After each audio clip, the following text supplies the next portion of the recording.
ستشهد الحلقة 53 من مسلسل بهار انضمام الممثلة التركية الشابة ميليسا جنجيز. الممثلة الشابة ستظهر في المسلسل كضيفة شرف، وستقوم بتجسيد شخصية إيبك. إيبك هي فتاة مريضة بمرض عدم الشعور بالألم وستدخل المستشفى. ميليسا جنجيز هي ممثلة تركية شابة من مواليد مدينة اسطنبول التركية بتاريخ 4/5/2007. الممثلة البالغة من العمر 18 سنة بدأت بالظهور أمام الكاميرا منذ أن كانت في سن ال5 فقط، من خلال المشاركة في عدد من الإعلانات التجارية. سنة 2012 أيضا ظهرت مجددا أمام الكاميرا، لكن كممثلة، حيث شاركت في مسلسل مرحبا بالحياة.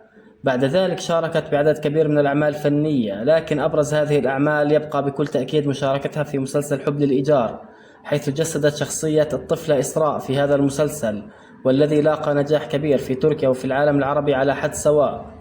الممثلة البالغة من العمر 18 سنة يبلغ طولها 170 سم ويبلغ وزنها 58 كيلوغرام.